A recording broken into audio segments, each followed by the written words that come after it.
দুপুরের খাবার মেনুতে নিরামিষ যে খাবারগুলো আজকে আমাদের রান্না হয়েছে সেগুলো আজকে তোমাদের সামনে তুলে ধরছি। প্রথমেই ছিল পটল ভাজি। লম্বা লম্বা করে পটল ভাজি করা হয়েছে। সেই পটল দিয়ে প্রথমে ভাত মাখা শুরু করেছি। ভাত দিয়ে পটল ভাজি খেতে ভালোই লাগলো। অনেকদিন পরে এভাবে খেলাম। শুধু শুধু ভাতের সাথে পটল ভাজি মাখিয়ে ভাত খেতে খুব ভালোই লাগলো। আর খাওয়াটা শুরু করেছি ভাজি দিয়েই। এরপরে নেক্সট আইটেম ছিল পটল ভাজি সাথে ডাল চচ্চড়ি। এটা হলো মসুরির ডাল চচ্চড়ি। আর তার সাথে প্রথমেই লেবু চেপে নিয়ে ভাতটা খুব সুন্দরভাবে মাখিয়ে নিয়েছি। পটল ভাজি রেখে দিয়েছিলাম ডালের সাথে খাওয়ার জন্য। কিন্তু ডাল যেহেতু হবে তার সাথে ভাজি তো অবশ্যই লাগবে। তো পটল ভাজি দিয়ে আর ডাল চচ্চড়ি সাথে গন্ধরাজ লেবু একদম সেই লেভেলের তৃপ্তির খাবার।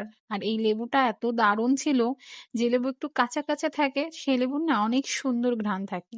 বেশি পেকে গেলে সে লেবু শুধু টকই, কোনো ঘ্রাণ থাকে না। তো সাথে লেবু দিয়ে খেতে বেশ লাগলো।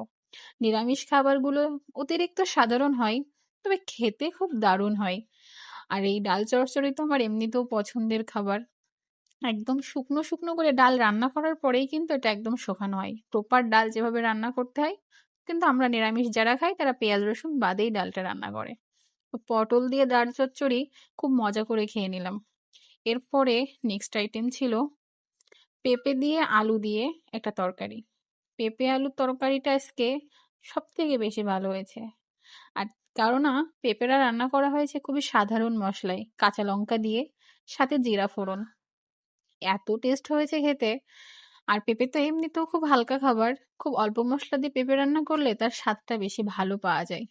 আর তার সাথে যত কাঁচা লঙ্কা ছিল সেগুলো ডলে ডলে ভাতের সাথে খুব সুন্দর করে আলু দিয়ে পেঁপে দিয়ে মাখিয়ে যখন প্রথম বাইট নিয়েছি, পুরো টেস্ট ব্লাস্ট করে গেছে গালের ভিতর। এত টেস্টি লাগছে। বিশেষ করে ঝালটা যখন ভাতের সাথে ডলে নেওয়া হয় খেতে অনেক ভালো লাগে। আর তার সাথে তো লেবু আছেই। লেবু দিয়ে ভাতটা মাখিয়ে সুন্দরভাবে খেয়ে নিলাম।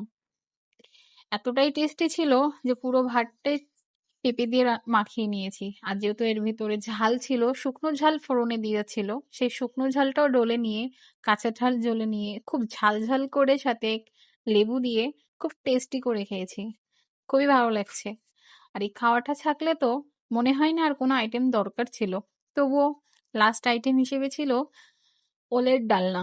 নিরামিষভাবে রান্না করা এই ওলের ডালনাটা আজকে আমি প্রথমই খেলাম। কারণ ওল এবছরের ফার্স্ট খাওয়া এখন। তো ওলটা ছিল নিজেদের বাড়ির। আর খুবই আঠালো। খেতেও অনেক স্বাদ ছিল, খুব সুস্বাদু খাবার। ওলের ডালনা কে কে খেয়েছো জানি না, তবে অনেক টেস্টি আজকের খাবারে ছিল। আর আঠালো যে ওলগুলো হয় খেতে ভালোই লাগে। ওল গললেই বেশি ভালো লাগে, যেমনই হোক না কেন। তো ওলের ডালনা দিয়ে ভাতটা সুন্দর করে মাখিয়ে নিয়ে তার সাথে লেবু চিপে দিয়ে খুব সুন্দরভাবে খাওয়া শুরু করেছি। আর এই খাবারটাই খেতে ভালোই লাগলো। যেহেতু বছরের প্রথম প্রথম সবজি সবকিছু কিন্তু একটু টেস্টি বেশি হয়, এই কারণে হয়তো ওলটাও আজকে খুব ভালো লাগছে। আর এটাই ছিল আজকে আমার দুপুরের খাবার মেনু। তোমরা কে কে দুপুরে কি দিয়ে খেলে আমাকে জানিও। ধন্যবাদ।